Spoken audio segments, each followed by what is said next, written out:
Started? Okay. 4 seconds, 5 seconds. You are now about to, on this Sunday morning, jump into the rotation with Suncoast Normal. I am your political director, Gary Stein, with my co-host. Can you hear me? You still don't have a microphone on. I just can't get the audio right on this show. You want to start over? Start again, okay.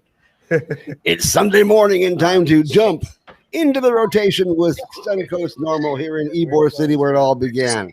I am your political director, Gary Stein of Suncoast Normal, together with my co-host, Carlos Angel Ermida.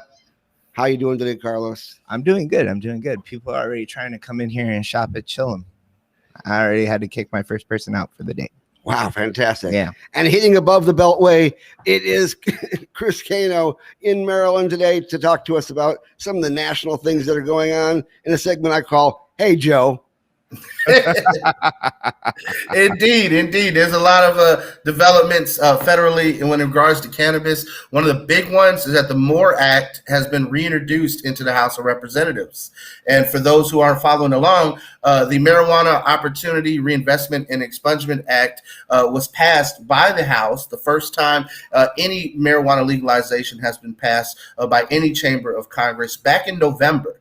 And, in a largely symbolic vote, knowing that the Republican-led Senate at the time was not going to take it up. Now that the Democrats have a razor-thin majority in the Senate with the election of Vice President Harris and those special elections in Georgia, it is a possibility that we could definitely see marijuana legalization happen by the end of this year. That is a very significant step. Now, majority leaders, Senator Chuck Schumer from New York, Cory Booker from New Jersey, and Ron Wyden from Oregon are also working on their own separate legalization bill in the Senate, which is more comprehensive and has a greater focus on social justice. So we will see which of these two bills end up actually moving forward. I'm really excited to see how that happens. Now, the biggest hurdle in all of this is, of course, the filibuster. And if you didn't pay attention in 8th grade civics class, the filibuster is essentially an archaic rule that exists nowhere in the Constitution, but is a holdover from the Jim Crow era. If any of you recall,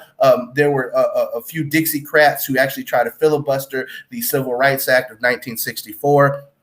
By sitting there and just trying to run out the clock on the legislative session by doing crazy things like reading The Great Gatsby on the floor of the House and Senate. So these are definitely archaic rules that, essentially force for a bill to go to a vote and end the debate 60 votes, which is, that basically means you got to get 10 Republicans, and we can never get, 10 folks from either party to agree on anything these days. So it is definitely important that the Democrats do the right thing, get rid of the filibuster, and allow major legislation to move forward, like marijuana legalization, in addition to so many other things like canceling student loans and reinvesting in our infrastructure here in America. Now, I saw Mr. Smith Goes to Washington, and I've seen the damage that the filibuster can do. Jimmy Stewart almost died doing a filibuster. Now, maybe that was just the movies. I don't know. You think it's a little bit different than it was in the movies? Well, my favorite movie is The Distinguished Gentleman with Eddie Murphy. I love the fact that a regular dude, a con man, if you will, from the streets of Miami can go all the way to the halls of Congress and shake things up. And I think that's exactly what we need. We need more regular people running for office and getting elected. Shout out to Alexandria Ocasio-Cortez. I mean, people always knock her for having been a bartender before she was a congresswoman, but she also, went to MIT, got a science prize from MIT. She's got, several degrees. There are really smart people out there who have to work working class jobs. Carlos, you know what it was like when you were in college and even out of college. How many working class jobs you've been bartended myself, bartender, washing dishes. A lot of smart people. Electrician work, Yeah. It's a lot of weird stuff.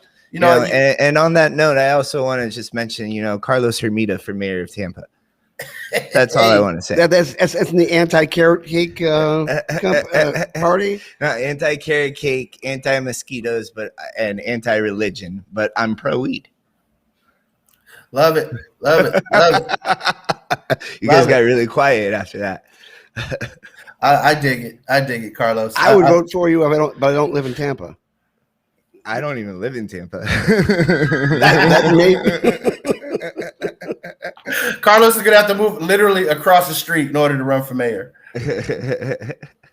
And we do have another candidate for the governor this week, don't we? Oh, yeah. Oh, the governor's race on the Democratic side is really shaping up. You got, two pro-cannabis candidates coming out swinging. You're with former Governor Charlie Crist, hauling over $1 million in his first month on the campaign. And now this week you got agricultural commissioner and former marijuana lobbyist Nikki Fried running, for governor. So this is going to be a titanic primary. It's going to be really between who can raise the most money and garner the most support and get their message out there. And we'll see who gets to take on Governor Ron DeSantis in the general election. This is a key one. Ron DeSantis has said, essentially over his dead body, will we have adult use and legalized cannabis in the state of Florida. So I would say let's kill his political career and let's put one of these two candidates into office. I'm telling you, I'm already on Team Nikki Fried. I am telling you, and the reason being is because she's already been sticking it to Ron DeSantis. Oh, she's been doing that from long before. I have a feeling it was a political strategy to possibly be knocking down Ron DeSantis for the last 2.5 years. Just a possibility. Honestly, and I know, Keno, I think you kind of like, since you worked on his campaign a few times, you might be leaning towards Chris, but I mean, I gotta say that like he jumps back and forth quite a bit, bro. Like, sure. And yeah, are you saying he flip flops? He flips and he floppities, and you never know what the guy's doing. And I mean, he did run a very pro cannabis liberal stance the last time he ran, but I mean, I don't know what he's going to do this time. I don't know. He seems like a guy that can be bought out. And even though Nikki was a lobbyist, at least I know what she stands for. And he has his own set of chains too, from what I understand, it comes with it. No, Charlie, put those away. Chains? We're going to try to forget them if you try to forget them. But Governor, Congressman Crist, come on our show so we can talk about this. This is an open invitation. If he comes on the show, I might be convinced otherwise. Well, it's interesting that since Charlie announced his candidacy, there hasn't been a lot of major attacks except for some of the old trolls who have come out and thrown out the flip flop line and a few other things they had back in their closet. Uh-huh. But as soon as Nikki Fried went ahead and put out her candidacy, the attacks started running in spades, so to speak. There's been attacks on everything, including investigations of her finances and things of that sort. Yeah. And I say, let's get all these attacks out of the way and over with for the first maybe a month or so we can actually get to an actual debate and not start attacking on negative basis and start looking at what actually is the right thing in each of these candidates. Well, Gary, I think you bring up a good point. Let's put it all on the table right now, okay? And let's draw a clear contrast between these three candidates. You have the incumbent, Governor Ron DeSantis, who, yes, he signed the bill for smokable flower, but at the same time says adult use is a no-go, and he's also cozying up to former President Trump for a possible run for vice president in 2024. All right, now you have Governor Charlie Crist, now Congressman Charlie Crist, former governor, who, while he was Attorney General of Florida, gained the nickname Chain Gang Charlie. Because, of course, he brought back chain gangs, which are definitely a remnant of the Jim Crow era that, folks just, it's not progressive. It's not something that, it working out in the 90-degree heat because you got a cannabis possession charge, if you will. Slavery for marijuana charges, that's a tough policy he's going to have to reverse. When you do that much damage and you have that much baggage and history as a politician, you got to really go hard the other way and swing the pendulum. And to many people, that's like straight up flip-flopping. Again, now that we look at Nikki, Nikki was a marijuana lobbyist prior to running for agricultural commissioner. And in recent days, she's been attacked for amending her financial disclosures, showing that she made a lot more money as a medical marijuana lobbyist than she had previously disclosed, and including the fact that she has relations with someone who was heavily invested in one of the MMTCs here in Florida. And so there are definitely some concerns around ethics and finances there. But once we get all that baggage out of the way, what do we really have in the grand scheme of things? You got two pro-cannabis candidates on the Democratic side that are going to duke it out, and then you have Governor Ron DeSantis, who we have many times in the show have called an ass face. So in the grand scheme of things, I just want to point something out real quick, Kano. It's comments like this that really scare the shit out of me.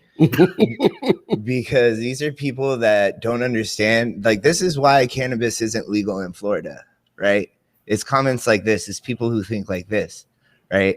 and marijuana, everything to do with politics. And we are a political advocacy group because we want to see marijuana legalized. So that's all I got to say. Don't be like this guy, Matthew. Yeah, well, the thing is, we can't help but dip our toe into politics, no matter what we're dipping our toe into, because it really is nasty sometimes.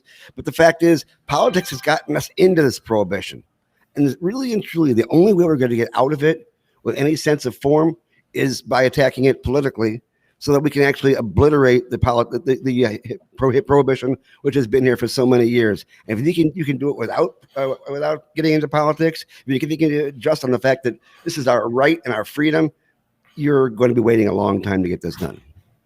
Yeah. With all due respect. For people who say, I don't want to get into politics, that in itself is a form of privilege.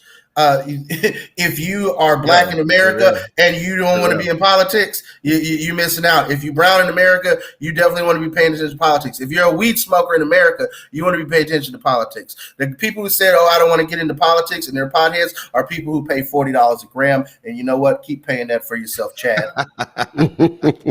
$40, yeah. They shop in medical marijuana treatment centers in Florida and pay full price.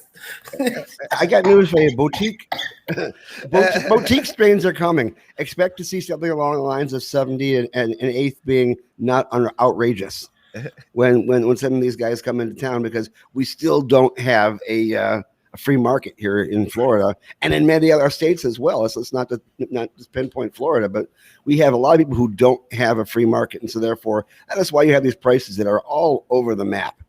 And the question is that all going to get evened out when we have a national legalization? Well, it depends on how it all works out, because nothing ever happens just like dropping a coin into a slot and all of a sudden the music comes on. There's always going to be a whole bunch of steps ahead of time, a whole bunch of regulations that are going to be introduced as it becomes federally legal, and we have to find out what those regulations are and attack them before they actually get implemented. And that is why we have to get involved in politics. I think I want to pivot from what you just said and talk about how important it is that you do pay attention to politics. Right now in Colorado, ground zero for legalization, they're sending a bill to the governor's desk that is the most restrictive medical marijuana bill when it comes to physician recommendations that we have seen. And that is a major concern for a lot of people. They're going to require you, if you're between the ages of 18 to 20, to get 2 physician recommendations from 2 different medical practices. You're going to have to pay to get reevaluated from one of those doctors every 6 months. They're now going to require mental and health evaluations prior to a cannabis recommendation and regular mental health updates for it. They're also going to limit the amount of concentrates that you can purchase in a day. And they're also going to require physicians to get CMEs every 2 years in regards to cannabis. So, I mean, eventually there aren't that many continuing education programs for doctors recommending cannabis. A doctor is eventually going to take all the cannabis courses out there that are available. They're not going to, allow you to repeat. And then the biggest concern in the grand scheme of all this is that they're going to require doctors to say how much you can get on a daily basis. They're going to require doctors to list out the maximum potency that you're allowed.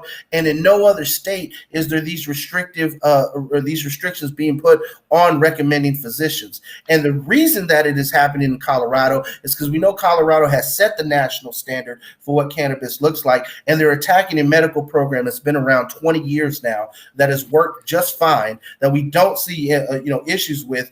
And this is, again, those folks over at Smart Approach to marijuana spending money to lobby and push these bad bills all across the country. Isn't this a major concern for any state that goes to adult use? Like, doesn't the medical program almost always go to the wayside? And it happened in Washington State. It was totally cannibalized. Yeah, patients end up getting screwed over in the long run, and people are like, "What are you talking about? We all have weed. You can just walk into a store and get it," but they're still getting screwed over for the type of medicine they need, right? Yeah. Yeah, in some cases, with medicine, suddenly was taxed at rates they never expected before, and so we have to be careful as we move forward. I mean, and every state is different. Oklahoma is not too far from Colorado. It's like here and there. But Oklahoma actually has a very expansive method of getting recommendations. All it basically says is that if a physician feels that cannabis is the correct medicine for what ailments you currently have, he can go ahead and recommend it. That is the law. That's the gist of it. That's all it needs to be. It is as few words as possible. I mean, that is the way it happens if you can get it. But here, like for instance, here in the state of Florida, I had a expansion of a qualifying conditions bill that people were kind of antsy about.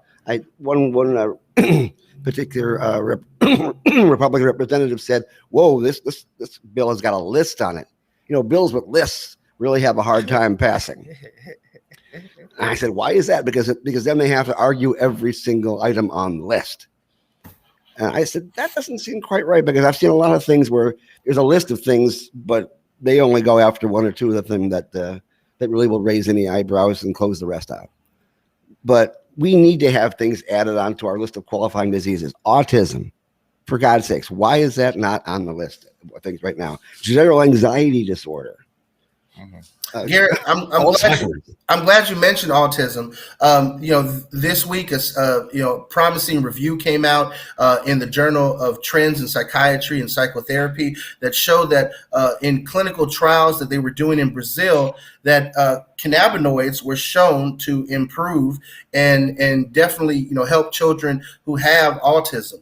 And the interesting part about this study is they only use CBD and synthetic oral THC, dronabinol.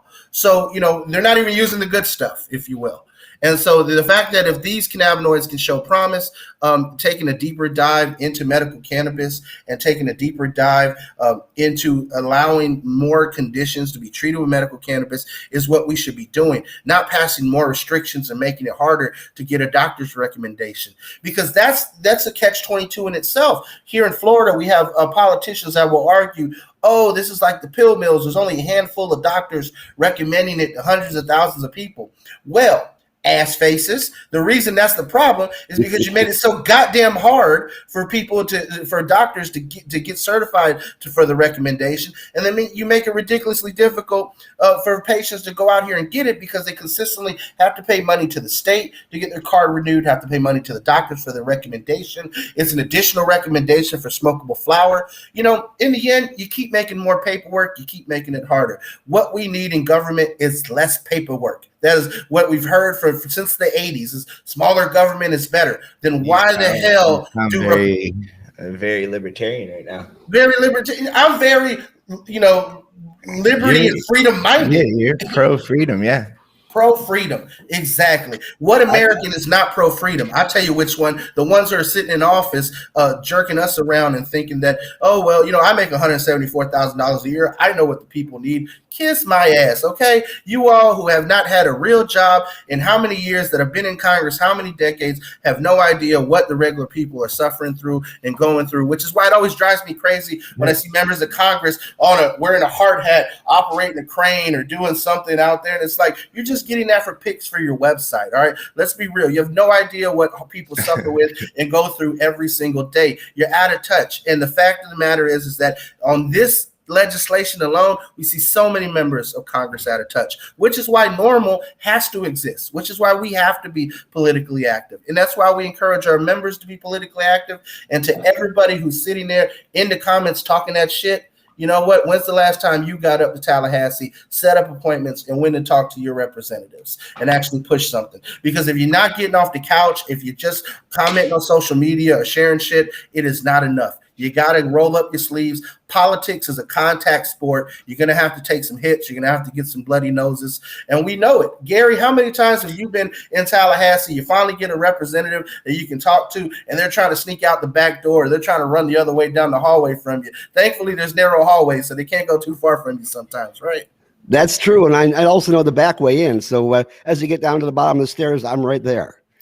So you'd be amazed as to how much I've actually gotten done in elevators when we haven't had appointments. But that's just the way it is because you have to be able to talk to these folks. Now, it would be lovely if we could have somebody from our crowd actually run for office, actually get into office, either in the state legislature or in the federal legislature. But if you really think that we are the only ones who use this for medicine or for adult use, and the folks on the other side who are the representatives and the state representatives and things of that sort, they use it too. They just don't tell everybody. Yeah. And I recall that New York assemblyman a few years back who argued against legalization on the floor and then got arrested because he was hotboxing in his car during the recess. And I was like, wow, that is some next level fuckery to sit there and argue against legalization and then go hotbox in your car. Shame on you. Shame on you. Hey guys, guess what time it is? Uh-oh. It's time for the unfortunately named news segment by Gary Stein. I did not name this, by the way.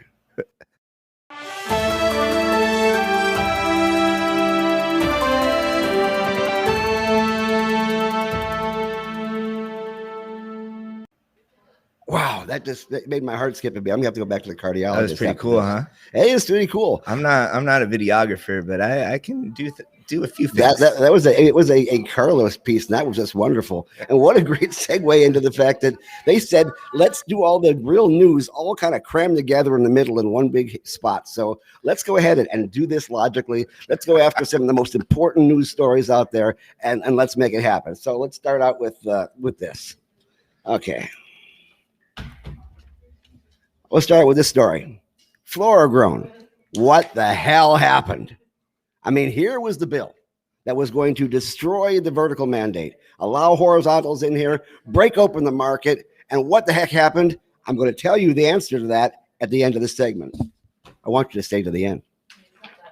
I like it. It's a cliffhanger. It's like it's a cliffhanger. Okay. You give them part of the story at the beginning. Dateline your mailbox.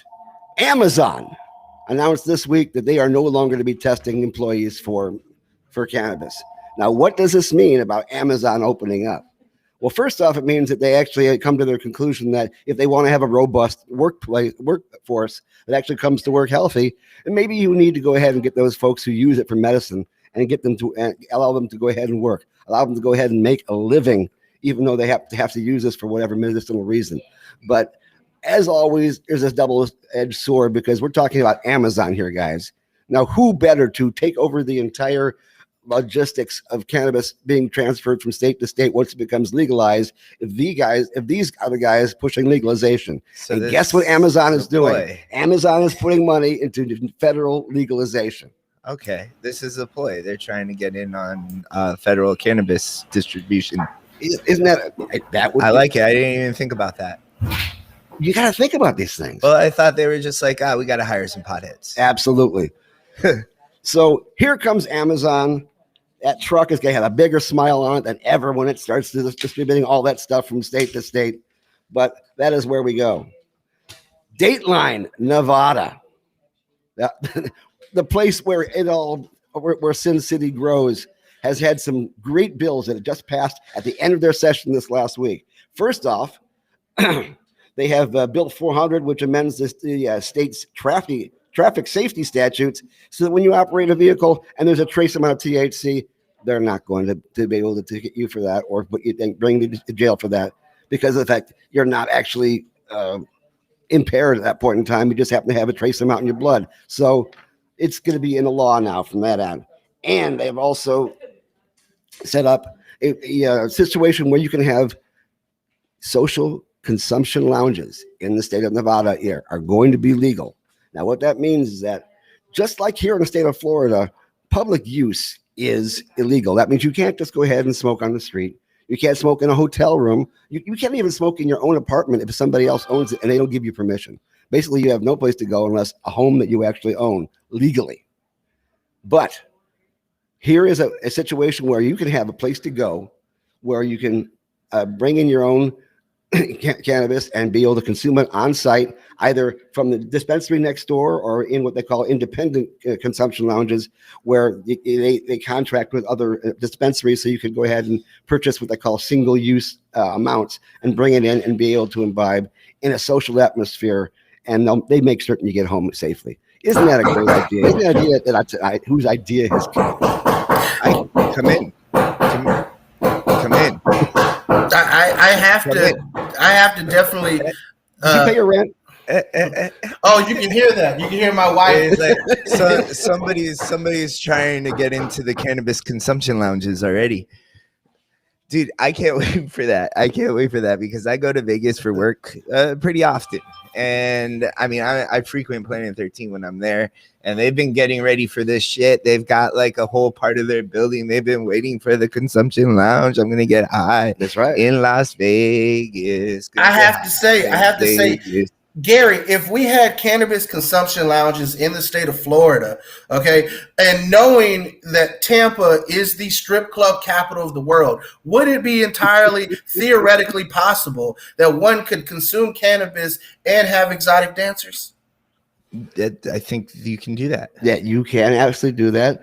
Actually, here in the state of Florida, you have to kind of play with the law a little bit because it does say that you cannot smoke in a public place. However, if the place is totally private, if you have to pay to get in, that kind of situation, there are ways to get around that law and put together a social consumption lounge here in Florida for those who are willing to go ahead and get out of their comfort zone and go ahead and do it.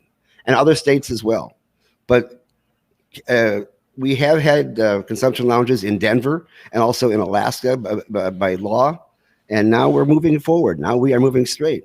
Now we are going into a whole new era. So that is the news coming out of Nevada.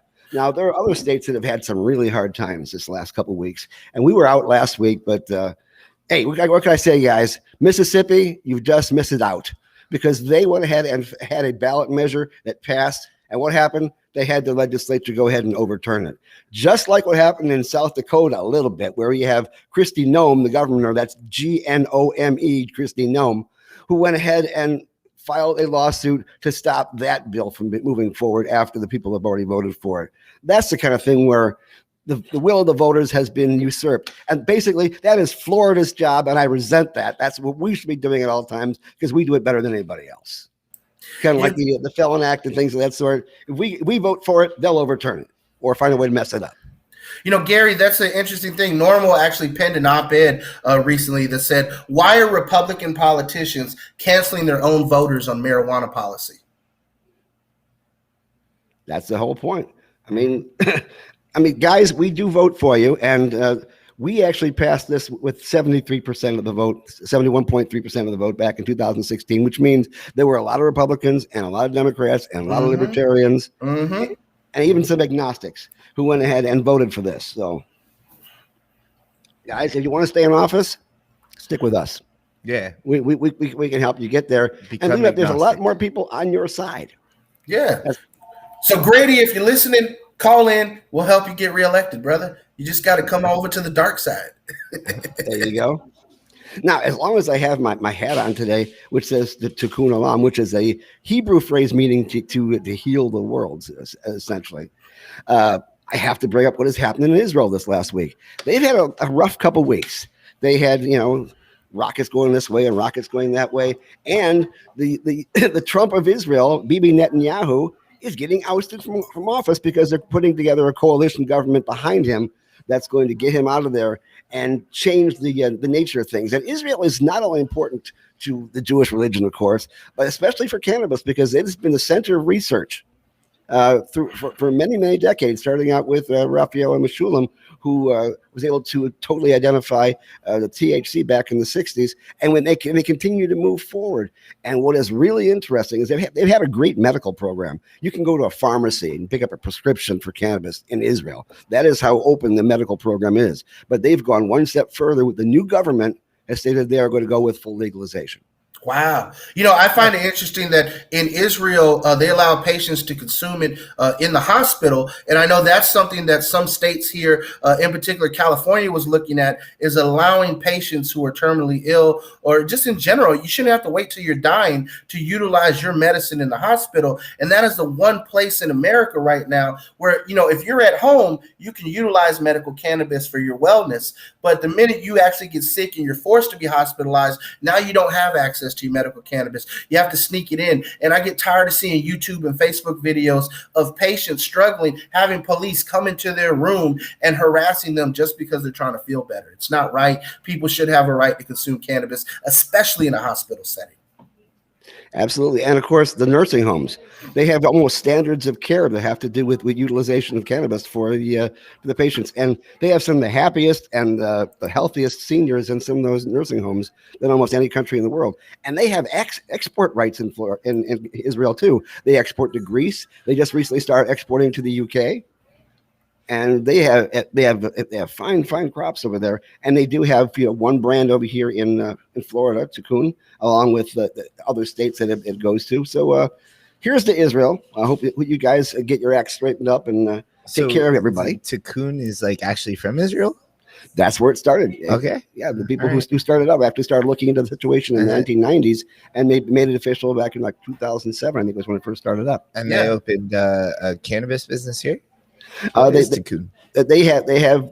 acting as brands, because we don't have horizontals here, and they're in several states, as a matter of fact. And you will see more of that coming, because go ahead. Didn't Cocoon patent a like 19% CBD strain that they named after Dr. Meshulam called Raphael, if I'm not mistaken? That's possible. I don't know that particular strain, but they have some excellent strains that not only rely strictly on the strength of the THC, but also the terpene profile. And they actually do create strains that are specific for particular qualifying conditions. So they know exactly what strain is best for anxiety, what strain is best for Crohn's, what strain is best for Alzheimer's. Whereas in our Florida, our medical program is more along the lines of, you hope when you walk into that room that the guy behind the glass counter has any knowledge of medicine and cannabis in the same head. That is basically what we've happened. We have a medical program, but we have a lot of people who are working behind the counter who don't have any kind of medical training or have any kind of certification to verify which strain is best for what. And that should change. It is changing to some extent in certain dispensaries, but in the long run, I can't tell you how many times I go up and I ask questions and I get answers like, well, this will help you get some sleep at night, or that'll get you a good buzz during the day. That's nice to know, but I'm talking about this particular illness that we're looking at fixing. What do you have for that? What do you recommend for that? Yeah. Well, you can always check out Leafly. They might know. That kind of thing. I think we can improve on that. I'm not gonna lie. I just fired somebody for buying weed in the shop, and I walked into a True Leaf the other day, and they're working there. And apparently the manager knew that they had done this. So I'm not going to say much more about that, but that's really irresponsible, especially if like they won't hire people with dreadlocks, We could do a whole show on the irresponsible things that happen in certain Florida MMTCs and other MMTCs around the country. I mean, there's a reason why 80% of the sales in this country are still coming from the legacy market. 80%, guys. I mean, even with 38 states being medical right now and 12 states being legal fully for adult use, the black market is still overtaking everybody, absolutely everybody. And we have to ask yourself why. Well, one of my favorite things to do is walk into a dispensary and do exactly what you were doing, Gary, is quiz the staff.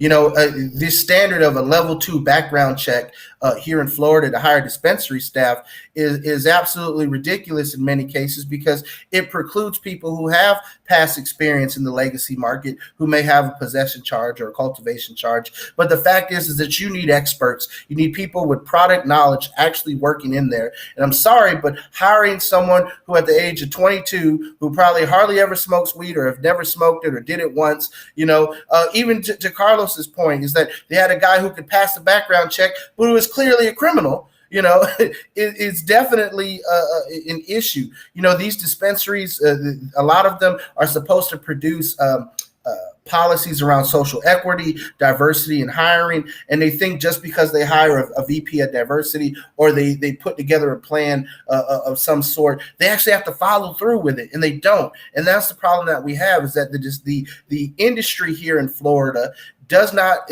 have the diversity necessary to create a robust system that reaches people. The industry we have here is corporate, out of touch, it's cold, and the fact is that if you can walk into an MMTC and it feels like an Apple store, it is time to release every single cannabis prisoner from the jail cells. It is unacceptable. And we need to move forward. We need to correct a lot of the errors that are happening in there. I could tell you that my oldest daughter went into a particular dispensary looking for a particular product, which she knew was working for her migraines, and they were out. And she asked them, well, does anybody have something that's similar to that?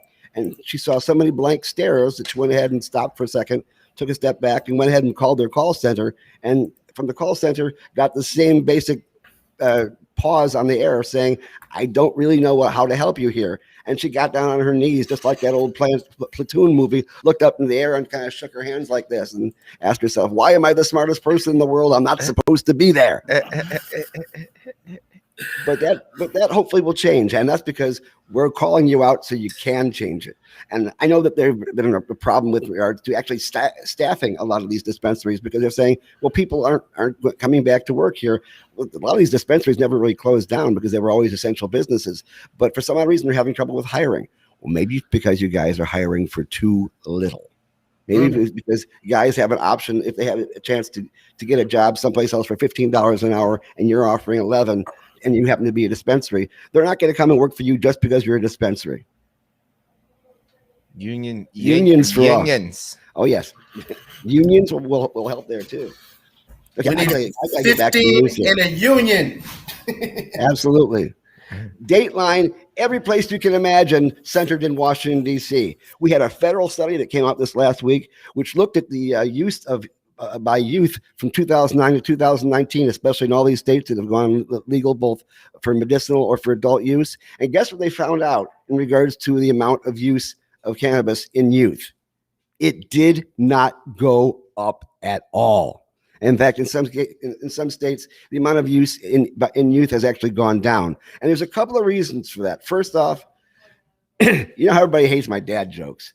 I guess sometimes when a guy like myself, an OG, does a joke, it doesn't sound cool coming from me. It might sound cooler coming from you, Carlos, but it doesn't sound necessarily cool coming from the adults. So if the adults have full access to it, it's not as cool anymore, I suppose, for kids. But also the fact, and this is a very important one, people in the legacy market never ask for ID, but in the MMTCs, they do. You actually have to be over 21.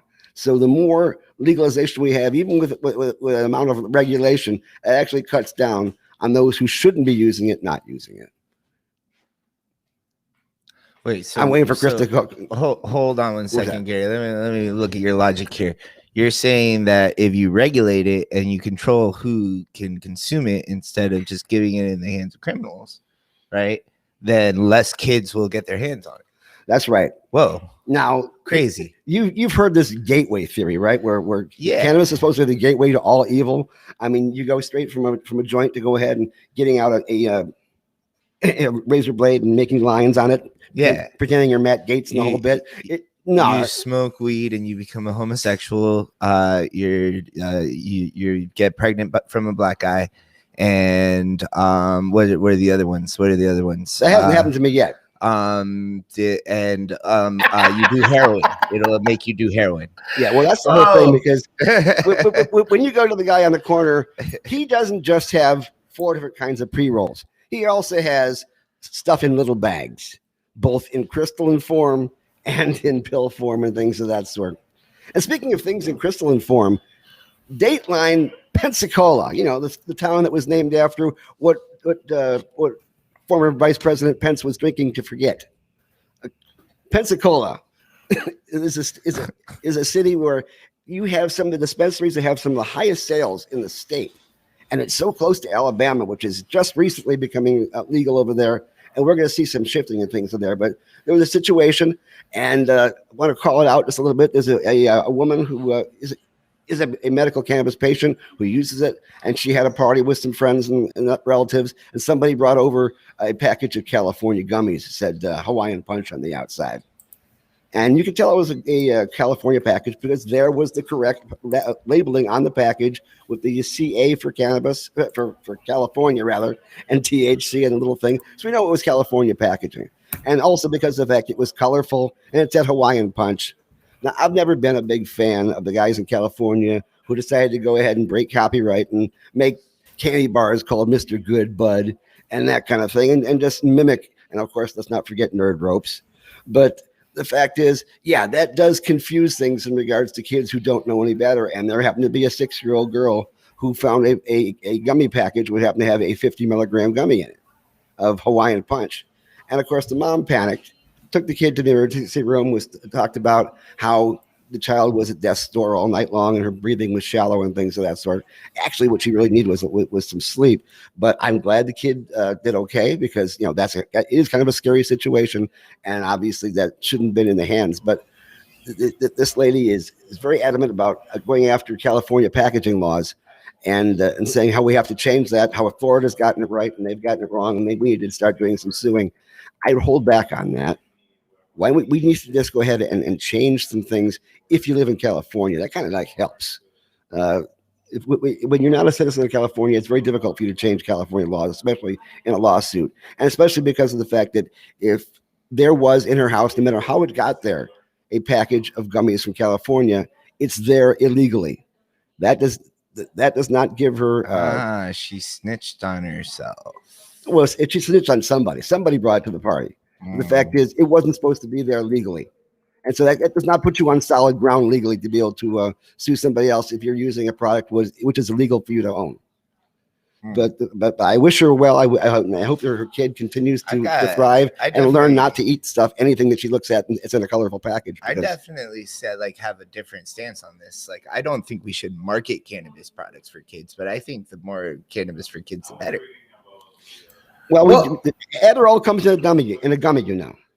And it's not the first time this has actually happened. This is something that I have experience with. My own child, actually, I don't have any human children, but I do have dogs. And I recall the time that my own dog ate an entire box of brownies that I had set on the coffee table. And I came home and it was just chewed plastic everywhere. And I'm like, where are the brownies? And then I saw the dog and I'm thinking, okay, well, do I want to, have to spend $400 on a vet visit for the vet to tell me it's just got to cycle through their system or what? Now the dog was high for 18 hours.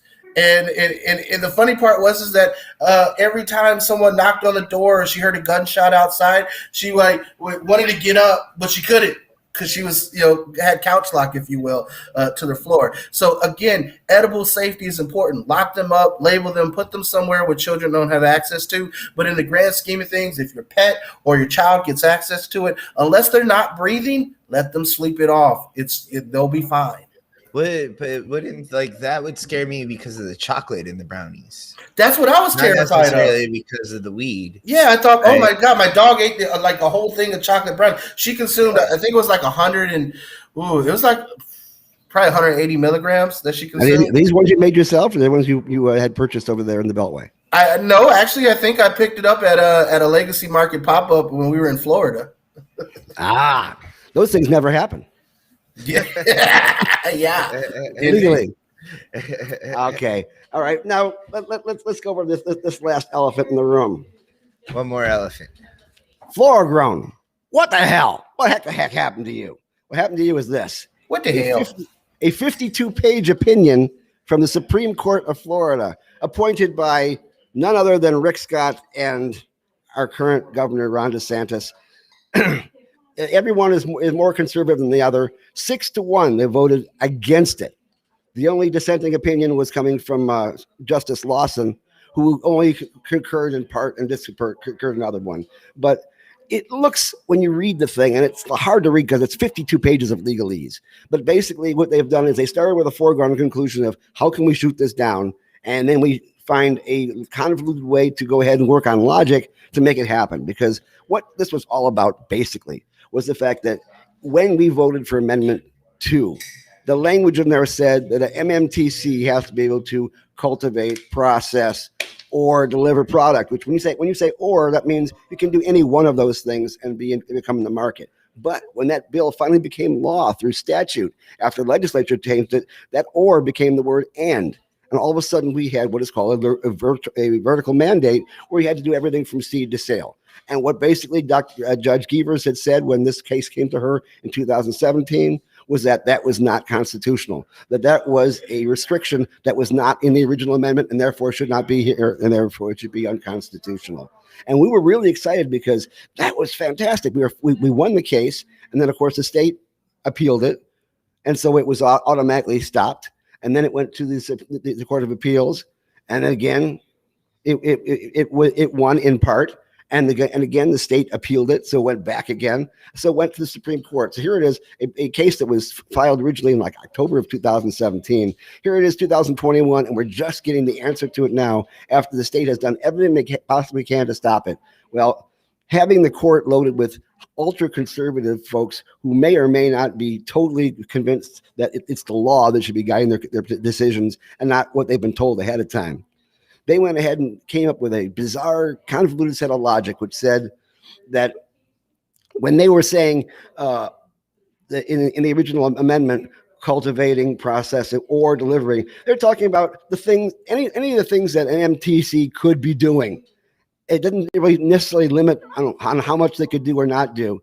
And that when they went ahead and created the licensing thing and used the word "and," then they made a decision at that point in time that you have to do all these things in order to get licensed. So one of them was just a description in general about some of the things that MMTCs do, and the other one was supposedly is the actual law of what they have to do for licensing.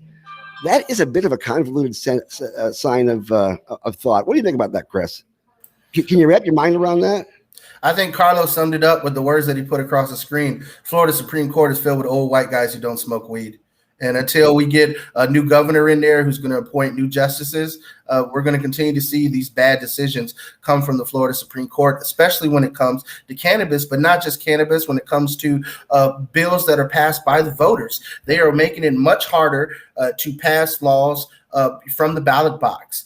And we, the people, would not have to pass laws ourselves and amend our constitution in the state of Florida if the politicians who we voted to elect would just do right by us. But they don't. And, you know, I see in the comments here that Dr. Barry actually posted, he was speaking with his Congressman Stubbe from the Sarasota area, and that guy thinks that Schedule 3 is the way to go, that putting cannabis in the hands of Big Pharma is the direction that this country should take. And I can tell you this much, if you want to put your hands in the life of Big Pharma, whether you're pro-vaccine or an anti-vaxxer, that doesn't always work out. The Federal Drug Administration is one of the most corrupt arms of the federal government. And I know this because when I was going to school to get my master's degree in public administration, my professor and mentor told me, if you really want to make money with this degree, go work for the FDA. And I was, why? Why would I want to do that? He said, because you can get a job as an administrator regulating drugs, and then the same companies you regulate will pay you millions of dollars to write white papers about how great their drugs are. And so you have public administrators on the take from the actual government as a salary and from the pharmaceutical industry that they're regulating. And it's totally okay because you're just outside consulting. And that is unacceptable. We cannot continue to allow Big Pharma, which we know has corrupted our bureaucratic and political apparatuses, to have a say-so in our well-being and when it comes to medical cannabis. It's just not right. Let the experts, let the people do it. This is a product that you can grow in your backyard, which has been a direct threat to profits and has always been, which is why we've had 80 years of prohibition, while we see these large companies that since the get-go have been stakeholders and seen it stay illegal, that have been stakeholders in the private prison industry, and that are stakeholders in continuing these bad policies. So if you want to know what I think about it, I think it's a shit policy and a shit ruling from a shitty Supreme Court. And by the way, just to make it clear, our Supreme Court actually does have a couple of slightly brown folks in there, and also a woman. So it's not all old white guys, but a lot of them have the same basic train of thought. I bet those guys don't smoke weed though. Not in public. Because judges smoke it, know about teachers smoke it. Nurses smoke. We really have no idea what goes on behind the rooms. I know there was like a fraternity of representatives in Tallahassee that would get together and do smoke. And yes, I can't after put 5 out o'clock, names, it gets funky in that Capitol building. You can smell it wafting down the offices. I mean, it does happen, and a couple of folks we've hired, we've elected and reelected, that kind of thing, and some folks didn't. But the fact is, there are folks out there who do imbibe, who do use, and even though their policies might be totally apparent to that idea, it's a matter of I got mine kind of situation as far as that's concerned at that point in time. But we also have to remember, as far as corporations concerned, like I said with Amazon, be careful about what you think is a fantastic breakthrough as regards to corporations concerned. If they're suddenly loosening the regulations on their employees and suddenly saying we're going to put a bunch of money into regulation, legalization federally, you have to think that there has to be some kind of agenda in there, because Citizens United did say that money is free speech. That's not exactly true. I mean, that's what it says. But the fact is, as far as they're concerned, money is influence. And that is exactly what they use it for. And you can tell in the way that things work. You said that Representative Stubbe is putting his cards out and putting the program, into the hands of a pharmaceutical company. Well, he also put his campaign into the hands of the pharmaceutical company. I'm certain he is getting money coming from the pharmaceutical companies to influence his thinking in regards to that kind of thing, in regards to putting it into Schedule 3. And you find also influence from GEO, the prison lobby. That tends to change people's minds and opinions. It's amazing how money works in politics, and it's not the way it's supposed to. We're supposed to have one man, one vote. What it comes down to is $1, 5 votes. That is what it tends to bend things around. And that's, again, politics that we have to deal with. And Florida in particular is known for having rather corrupt politics. And that's not going to change anytime soon until we change out the entire state representatives. And even then, we have no idea who's going to come in there, who might just change their thinking once they get there. Carlos Ramita, mayor of Tampa. Indeed. You got to move to Tampa, dude. You can't run for mayor unless you actually live in the city. CJ for the city. One step at a time, Gary. One step at a time. I've launched my campaign. Now I got to move. So look, team, to close out the show today, Gary, you hit on a very poignant topic. What can the people do right now to make a difference? And so you have elected representatives. Communicate with them, make your demands, tell them what you want, hold them accountable.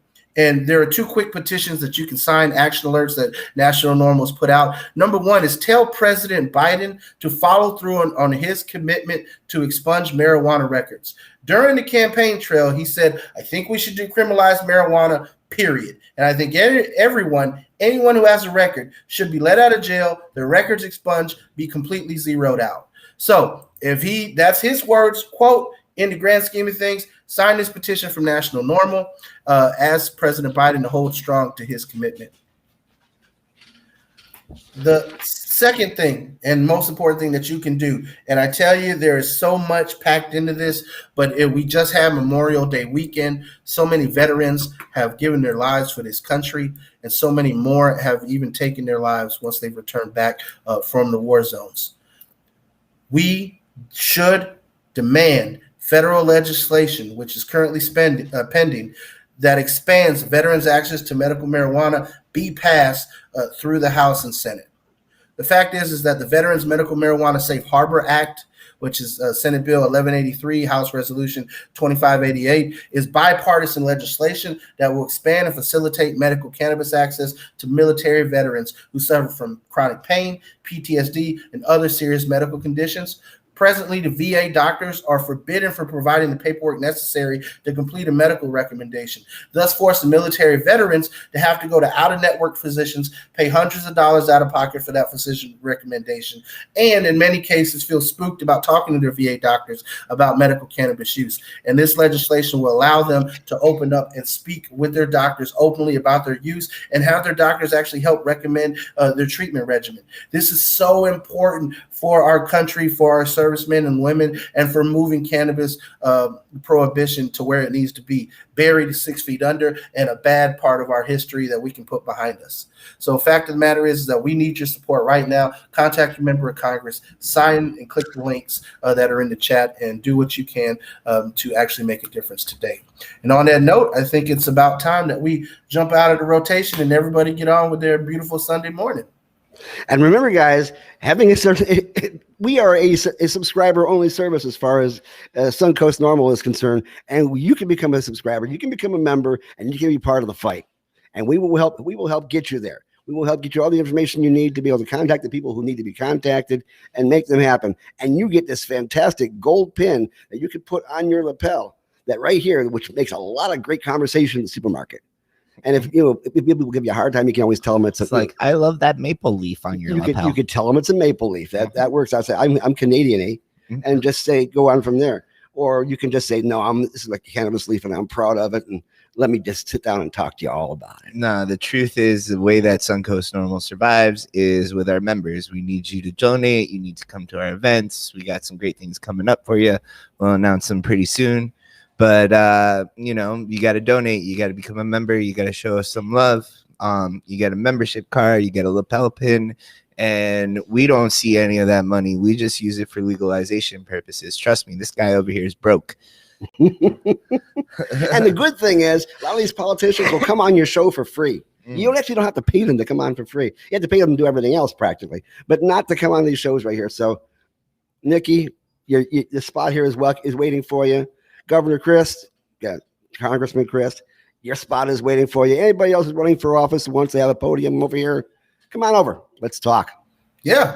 Action. Representative Demings, I heard you're going to challenge Senator Rubio. He has not been a friend of cannabis, so you're welcome to come on this show and tell us what are your thoughts and how you've moved from being a police chief enforcing cannabis prohibition to being a member of Congress voting for the MORE Act. We would love to hear about that evolution.